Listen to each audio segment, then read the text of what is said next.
families move into southeastern North Carolina, it means more students in the classroom as well. New numbers, though, show one school district needs to make some changes just to keep up with the growth. WECT's Ashley Balsavius looked into the new study given to the new Hanover County School Board. Now, Ashley, the study focused on specifically how to deal with some of the overcrowding.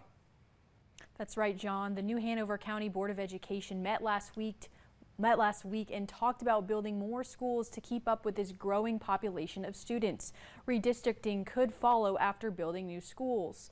That's because 26 of the 43 schools in the district are overcrowded, including 3 out of the 4 high schools. The numbers came from a third-party study the board commissioned. I spoke with Commissioner Jonathan Barfield Jr. today. He told me some schools have too many students, while others have empty seats in classrooms. This makes it a balancing act for the school board to decide how they go about building new schools and drawing new boundary lines. It's kind of hard to make everyone happy. I think in the past when they've talked about moving kids to different schools, you've got parents that have come out very upset about their kids not going to their neighborhood school.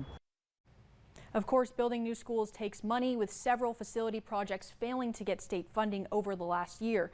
Of course, we'll keep you updated if any decisions are made to deal with overcrowding. Ashley Balsavius, WECT News.